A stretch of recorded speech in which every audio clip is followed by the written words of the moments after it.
It's the raven's call, the werewolf's howl, the vampire's bite.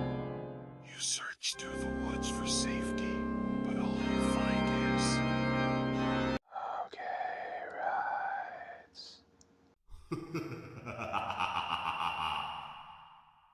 Hello, writers, and welcome back to Spooky Writes, your channel all about writing. I'm your host, who is secretly a ghost, Kamal Onor. Now, I'm going to try and put this video out there more as a podcast, and I don't know if this is going to be the track that the channel is going to ultimately take, but I've been noticing that a lot of you out there are not paying much attention to the videos that I have been posting, to the content that I've been uploading. I don't know if that's just because I have a face for radio, or maybe I have a voice for print. I don't know which it is, so I'm going to try and do a video that's going to be more of a podcast style video. And if you like this kind of content, if you like the switch to being more of a podcast, by all means hit the like button, make sure to subscribe, help spread this channel. It means a lot. And I know that a lot of the work that I've been doing is going to require me to be doing some reading, and I don't think it's good for me to have a camera on me while I'm reading rather. But I just want to make a quick video today talking all about the idea of when people are not supportive of your desire to become an author, when people are not supportive of you to pursue being a writer, to study the craft of writing, or even just to sit down and attempt to write a novel, or attempt to sit down and write a short story, whatever it might be. I just want to talk about the idea that there are going to be those people in your life who are never going to acknowledge you as an author, who are never going to read your work. There are those people who are never going to see what you're working towards. They're never going to appreciate what you've accomplished.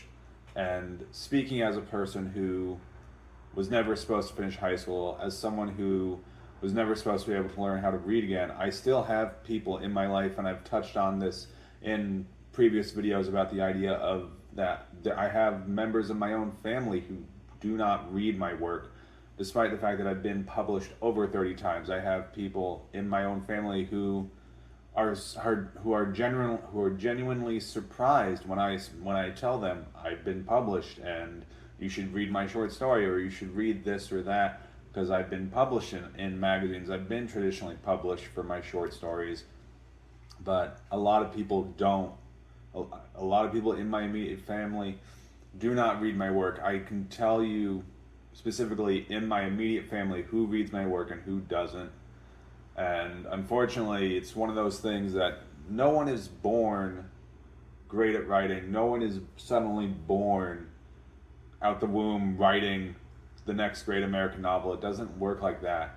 So much time that you spend writing is going to be you alone in a room by yourself, and you need to persevere. You need to write in the dark. You need to develop your writing skill. You need to improve yourself over time. And if you're not willing to do all this hard work, if you need to have sort of people around you cheering you on while you're writing in those early days, you're never going to make it. Because I can tell you that even after having 30 plus publications, I can talk to people who are family friends, or people who are not within my immediate circle of family relations, and I'll say, hey, I'll tell them I have my master's degree in writing. I have accomplished all this work. I have over 30 publications and short stories, and they'll just kind of look at me and say, where's your novel?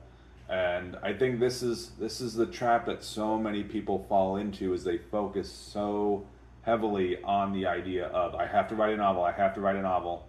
And if you're not able to write a coherent scene, if you're not able to write a decent short story, you're not going to be able to write a novel. This is one of the big reasons why we see so many authors throughout the history of time.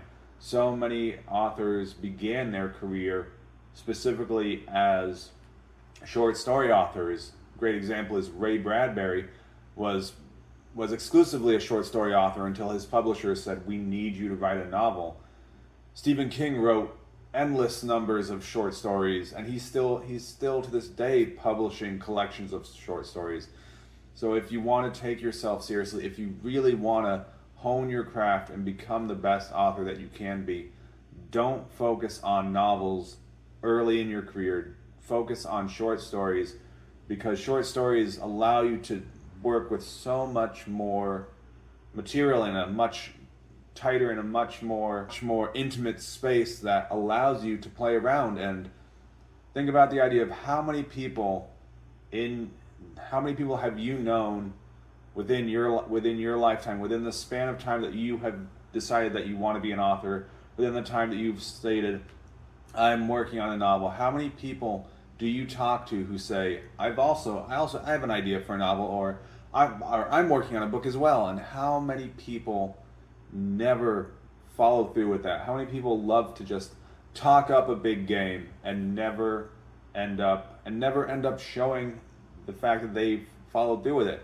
So if you're able to actually follow through with a novel, and I roll my eyes when people tell me at this point in time, when I say, hey, I've been published in over 30 magazines, and they'll say, oh, well, I have an idea for a novel, or I'm working on a novel. I'll sort of roll my eyes, because I know that they have not put in the same amount of dedication. I know their craft is not where it needs to be. And so many people idolize being an author. So many people have rose-colored glasses about what it's like to be an actual author. And this entire channel that I put together is about telling the truth. It's about talking about what the actual author's journey is. And early on in your writing career, it's extremely lonely. You will not have people in your corner. When I decided to change my educational track to that of creative writing, when I decided to make that pivot, I only had one friend who remotely suggested to me that I even change in the first place. And granted, I wasn't changing from something that was going to be extremely lucrative. Otherwise, I wasn't like, I want to be a doctor. Oh, let me try and be a writer, which financially is a huge mistake. Or saying, I was on track to be a lawyer. I was never on the track of being a lawyer or being a med student. I changed from being a music major, which being a music major, you're not going to make a lot of money as is. So changing from being a music major to that of a creative writing major, I didn't lose out on thousands and thousands of dollars in terms of potential earning possibilities. But I remember it became so clear to me about how passionate I was about studying writing, because I broke down in tears at one point when I was in my room reading the book As I Lay Dying, which is a William Faulkner novel, and it's a book that primarily only creative writing majors will read. And it's an excellent classic, but again, it's one of those books that not a lot of people talk about. It's not a household name book. If I were to mention Harry Potter, everyone and their mother knows, oh, Harry Potter is the best book of all time because it's sold millions of copies. And I want to reject that idea that the only way to value literature and the only way to value books is through market sales and publications. It's not that big of a deal, but you have to love the act of writing if you want to have a sustained career, and you have to fall in love with the study of the craft. And if you're not able to fall in love with the craft of writing, if you think learning grammar is stupid, if you think why do I need to worry about improving my skills as a writer? I'm the idea person. I put the ideas together, and they have editors, and people will make my idea, and I already have a cast list for who's gonna play my characters in the movie version.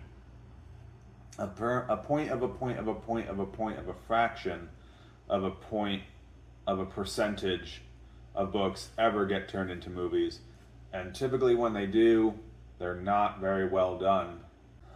But again, I just wanted to put out this brief video just doing a little bit of a podcast, a little bit of a free talk about the idea of you need to fall in love with the study of writing if you're going to have a sustainable career. If you're going to actually become an author, you have to love the act of writing, and you have to love it in all its aspects. You have to love it from the hard days when you're banging your head against a blank page, when you're not sure where to begin, when you're not sure what your characters need to be doing, when you're not sure how to progress the story. You need to just fall in love with the process of writing, and you have to fall in love with the process of learning the act of writing. And I think this is one of the big reasons why not a lot of people watch my videos, is because of the fact that I talk about stuff that people don't want to hear.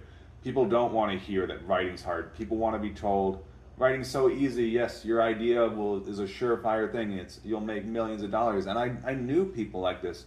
When I was in undergrad, I had classmates who had these same delusions. They thought they were just, when I get my undergrad degree in creative writing, I'm just gonna write a novel and it's gonna make $1 million, and that is insane. It's delusional. But again, guys, I've been talking for a little too long here, and just want to say thank you all so much for listening, and as always, keep it spooky.